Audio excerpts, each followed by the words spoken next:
शाहरुख खान का बेटा Aryan Khan cheers, drugs और कोकीन के साथ में गिरफ्तार किया गया है। और गिरफ्तार होने के बाद में एक मीडिया का ऐसा वर्ग है जो वर्ग उसको बता रहे हैं कि वह निर्दोष है, उसने कोई गुनाह नहीं किया है। उस बेचारे बालक को क्यों गिरफ्तार किया गया, उसको यातनाएं दी जा रही जेल के अंदर, उसके साथ में अन्याय हो रहा है, उसको बेल नहीं मिल रही है, इसका मतलब उसके साथ अन्याय हो रहा है। यह वह वर्ग है जो इस देश विरोधी मानसिकता रखने वाले लोगों का समर्थन करते हैं। केवल उनको शाहरुख खान के बेटे का अन्याय नहीं दिखता है, इससे पहले भी एक देशद्रोही गैंग जो जेएनयू के अंदर देश विरोधी गतिविधियां करती है, तब जाकर के यह गैंग, यह वर्ग उन लोगों के साथ में जाकर के खड़ा रहता है। इस देश के विरोध में पाकिस्तान अगर कुछ करता है तो यह लोग पाकिस्तान के समर्थन में खड़े नजर आते हैं। इस देश के अंदर देश को तोड़ने की और देश को विखंडित करने की मानसिकता रखने वाले लोग आकर के खड़े होते हैं तो यह वर्ग उनके साथ भी खड़ा नजर आता है। शाहरुख खान का बेटा कौन है? जिस शाहरुख खान को स्टार बनाने के लिए भारतवर्ष का प्रत्येक व्यक्ति लगा था, प्रत्यक्ष या अप्रत्यक्ष रूप से किसी न किसी प्रकार से उस को स्टार बनाने के लिए भारत का प्रत्येक व्यक्ति उसमें सहायक बना था। लेकिन उसको कुछ दिन पहले भारत के अंदर डर लगने लगा था। उसकी पत्नी कहती है कि भारत हमारे लिए सुरक्षित देश नहीं है। अरे बेशरम, तुम्हें शर्म नहीं आती है? जिनको स्टार बनाने के लिए भारत के ही लोगों से तुम स्टार बनाए और आज भारत देश है वो तेरे लिए सुरक्षित नहीं है।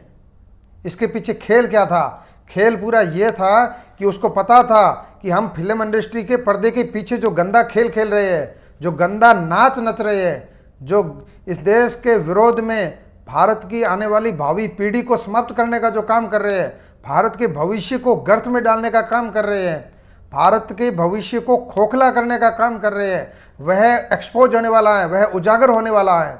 इसलिए पहले से उनको एहसास हो गया था, इसलिए इनको भारत देश के अंदर खतरा नजर आने लगा।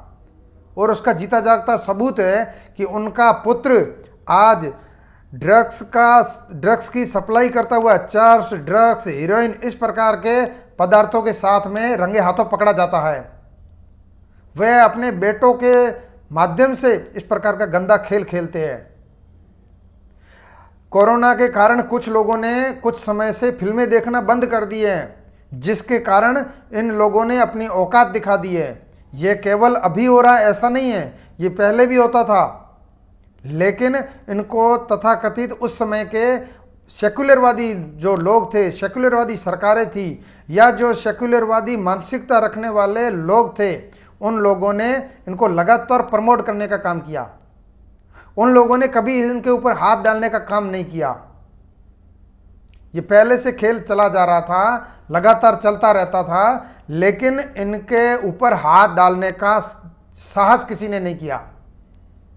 जेएनयू के अंदर जो घटनाएं हुई, जेएनयू के अंदर जो नंगा नाच नचा जा रहा था, वह पहले से भी हो रहा था, लेकिन उसको एक्सपोज अभी के समय में लोगों ने किया है। फिल्म इंडस्ट्री में पहले भी ऐसा होता था, लेकिन ये उजागर अब हो रही है, नंगे अब हो रही है। जिन लोगों ने हमारी संस्कृति के साथ में लगातार दुष्प्रचार किया है, जिन्होंने हमारे इतिहास के साथ में छेड़छाड़ करते हुए इतिहास को गलत बताया है, जिन्होंने हमारी संस्कृति को समाप्त करने का काम किया है, हमारे आने वाली भावी पीढ़ी को खोखला करने का काम किया है, हमारे भारत के बच्चों को ड्रग्स वगैरह इस प्रकार के मादक पदार्थों के आदि बना करके देश को खोखला करने का काम किया है। यह विदेशी षड्यंत्र के तहत सब कुछ हो रहा है। लेकिन एक वर्ग लगा हुआ है, वह वर्ग कहीं न कहीं से इनको समर्थन करता हुआ नजर आ रहा है। शाहरुख खान के बेटे की जमानत नहीं हो रही, शाहरुख खान के बेटे के लिए जज ने ये कहा, वकील ने ये कहा, ये हेडलाइंस बन जाती है। इस प्रकार से हम लोग आज जागरूक हो चुके हैं। आज प्रत्येक व्यक्ति को पता है कि वह चर्स, हीरोइन और ड्रग्स के साथ में रंगे हाथों पकड़ा गया है। अगर सोशल मीडिया का जमाना नहीं होता तो उस बेचारे व्यक्ति को बेचारा बना करके उसके साथ में कितना अत्याचार हुआ है ये प्रस्तुत किया जाता। लेकिन अब सब लोगों को पता है कि यह लोग वह जो इस देश के विरोध में है, जो पाकिस्तान के पक्ष में है, जो चाइना के पक्ष में है, या जो इस देश के अंदर रहने वाले ऐसा एक वर्ग है जो हमेशा भारत का विरोधी रहा है। इसलिए निश्चित रूप से यह उनको पहले से एहसास था कि हम जो गंदा खेल खेल रहे हैं, जो गंदा नाच कर रहे हैं, जो संस्कृति और भारत देश के विरोध में जो काम कर रहे हैं, यह सब कुछ उजागर होने वाला है। इसलिए उनको पहले एहसास हो गया था, इसलिए भारत में उनको डर भी नजर आ रहा था। आज उनके बच्चों की गिरफ्तारियां भी हो गई हैं, और गिरफ्तारियां केवल वहाँ पर बैठे हुए लोगों की गिरफ्तारियां नहीं हुई है, उनके पास में से चर्स, ड्रग्स और स्मगलिंग, इस प्रकार के मादक पदार्थों की बरामदगी भी हुई है। इसलिए निश्चित रूप से ऐसे बेनकाब हुए हैं, और आज भारतीय न्याय व्यवस्था पे संपूर्ण देश को विश्वास है कि चाहे कितना भी बड़ा कोई व्यक्ति क्यों ना हो, बड़ा कौन होता है? बड़ा वह होता है जो इस देश के बारे में सोचता है, बड़ा वह होता है जो इस राष्ट्र के बारे में सोचता है, जो इस देश की संस्कृति के बारे में सोचता है।